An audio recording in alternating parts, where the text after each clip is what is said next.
জাতি এবং সমাজের সেবায় কোনো কাজে লাগাবে, তার চাইতে তার ব্রেন এই ধরনের অকেজ, অচল, অথর্ব কাজের পিছনে পড়ে থাকার মাধ্যমে নষ্ট হয়ে যাচ্ছে। ফলশ্রুতিতে কি হচ্ছে?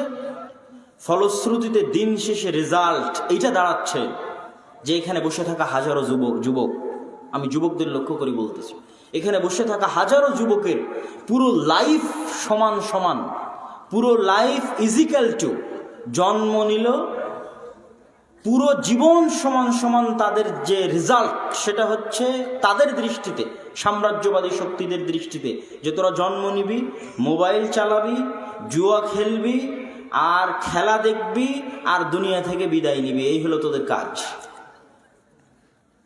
আমার কথা কি বোঝা যায়? এটা হলো রেজাল্ট। আজকে এদের বয়স 20, 30, 40, 50 বছর, যখন এদের বয়স 60 বছর হবে, সমান কি হবে? জন্ম নিয়েছে, মোবাইল চালিয়েছে, জুয়া খেলেছে, খেলা দেখেছে, বিনোদনে লিপ্ত থেকেছে, পেশাব পায়খানা করেছে, ব্যাস একটা পশুর মতো পৃথিবীতে আসলো, পশুর মতো পৃথিবী থেকে বিদায় নিল। দেশ, জাতি, সমাজ, রাষ্ট্রের জন্য কিছু করার মতো তার ব্রেনকে সেই সময় এবং সুযোগ দেওয়া হলো না। তার ব্রেন দাস এবং গোলাম হয়ে আছে, এই সমস্ত বিনোদন এবং জুয়ার রাস্তার গোলাম হয়ে আছে। আর তাদের কি? তারা জন্ম নিবে, পড়াশোনা করবে, জ্ঞানী হবে, উন্নত হবে, তারপরে ওই যে অস্ত্র বানাবে, ওই অস্ত্র আবিষ্কার করে এই সমস্ত দাস আর গোলামদেরকে গুলি করে মারবে। তাহলে দোষ তাদের না দোষ আমাদের? বলেন, দোষ আমাদের যুবকদের। তাহলে এই দাসত্ব আমরা নিজেরাই নিজেদের জন্য তৈরি করে নিয়েছি। কিন্তু দাসত্ব অনুভব করতে হলে আমি বলেছি দুইটা রাস্তা লাগবে। এখানে লাফালাফি করে দাসত্ব অনুভব করা যাবে না। এই দেশের মধ্যে থেকে আর্জেন্টিনার পতাকা ঝুলিয়ে আনন্দ উৎসব করা খুবই সহজ, কিন্তু কি জন্য তুমি পৃথিবীতে আসছো, তোমার পরিচয় তাদের কাছে কি, তুমি যে একটা দাসের বেশি কিছু নও, এটা বুঝতে হলে হয় দেশের দায়িত্ব নিতে হবে, আর না হয় দেশের বাইরে বের হতে হবে বাংলাদেশি পাসপোর্ট ঝুলিয়ে। তখন বোঝা যাবে যে তোমার মূল্য কতখানি এই পৃথিবীর কাছে এবং এই পৃথিবীবাসীর কাছে। সম্মানিত উপস্থিতি, দ্বিতীয় যেটা বললাম সেটা হচ্ছে অর্থনৈতিক গোলামি। অর্থনৈতিক গোলামি মূলত সুদী এবং পুঁজিবাদী অর্থনীতি আমাদেরকে গোলাম বানিয়ে রেখেছে। সুদী এবং পুঁজিবাদী অর্থনীতি আমাদের গোলাম বানিয়ে রেখেছে। আল্লাহ সুবহানাহু ওয়া তাআলা পবিত্র কোরআন মাজিদে বলেছেন, ইয়ামহাকুল্লাহুর রিবা ওয়া ইউরবিস সাদাকাত। আল্লাহ সুবহানাহু ওয়া তাআলা সুদের টাকাকে কমিয়ে দেন এবং দানের টাকাকে বাড়িয়ে দেন। সুদ মানুষকে দরিদ্র করবেই করবে। সুদ শুধু মুসলমানদের শত্রু নয়, মানবতার শত্রু। এটা আমি আমার চিন্তা এবং গবেষণাতে অনুভব করার চেষ্টা করেছি। সুদ মুসলমানদের শত্রু নয়, হিন্দু, বৌদ্ধ, খ্রিস্টান, ইহুদি, সাদা চামড়া, কালো চামড়া, মানবতার শত্রু হচ্ছে সুদ। শুধু বাংলাদেশে নয়, আজকে এখানে যত মানুষ উপস্থিত আছে শুধু তারা নয়, সারা পৃথিবীতে যত মানুষ গরিব আছে, তাদের গরিব থাকার কারণ হচ্ছে সুদী অর্থনীতি। আপনারা এখানে যতজন উপস্থিত আছেন, গোটা সিরাজগঞ্জ জেলায় যতজন উপস্থিত আছেন, তাদের প্রত্যেকের মধ্যে যতজন গরিব আছেন, মনে করছেন আপনি গরিব, আপনার টাকার অভাব। আপনার এই টাকার অভাবের পেছনে, গরিব থাকার পেছনে একমাত্র কারণ সুদী অর্থনীতি, পুঁজিবাদী অর্থনীতি। পুঁজিবাদী অর্থনীতি কি, সুদী অর্থনীতি কি? পৃথিবীতে তিনটে অর্থনীতি চলে। ইসলামী অর্থনীতির তেমন প্রভাব পৃথিবীতে নেই, তারপরও আছে মোটামুটি।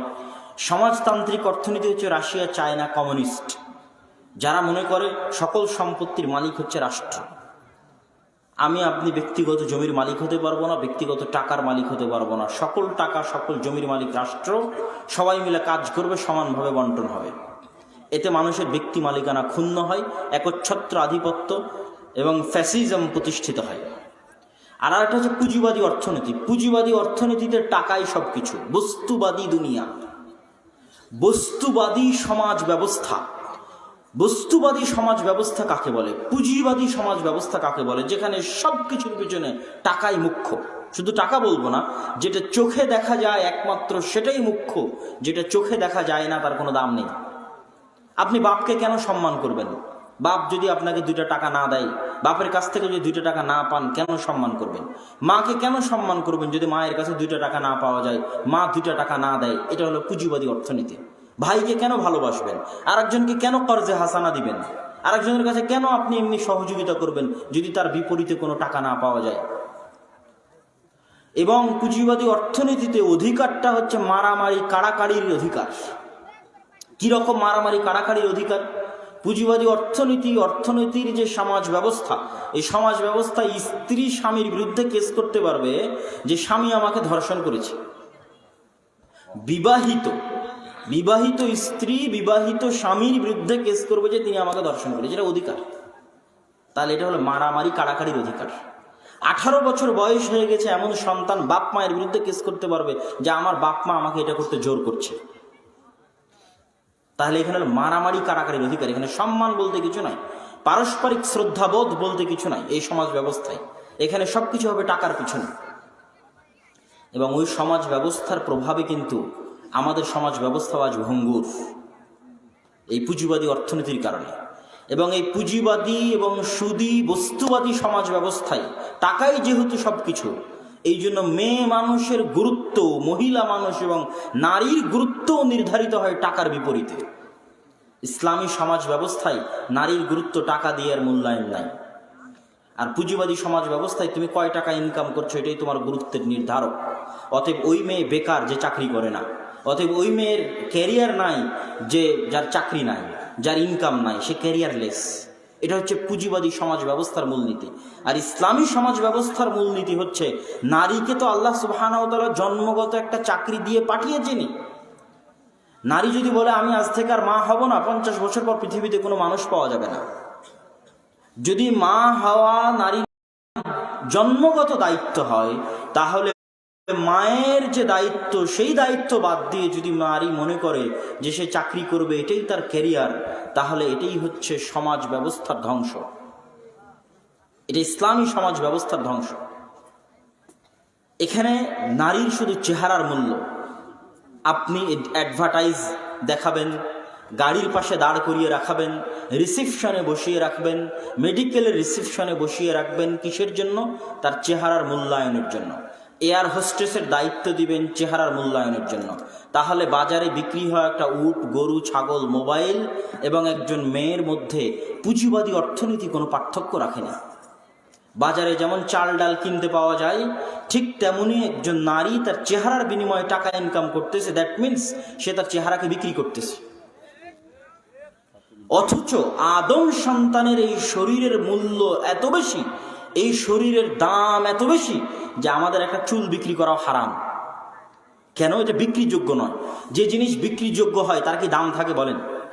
যার দর দাম হাঁকানো যায় যে ভাই এটা কত দামে নিবেন, তো বলে আমি 50 টাকায় নিব। যার দর দাম হাঁকানো যায় তার কোনো দাম থাকে? তার কোনো দাম থাকে না। এই জন্য মানব শরীরের কোনো অঙ্গ প্রত্যঙ্গ বাজারে বিক্রিযোগ্য নয়, ইসলামের দৃষ্টিতে হারাম। এটার সম্মান আছে, দিলে বিনামূল্যে দিতে হবে। বিক্রি করে দরদাম করে দিলে আদম আলাইহিস সালামের অপমান হবে, আদম আলাইহিস সালামের শরীরের অপমান হবে। যে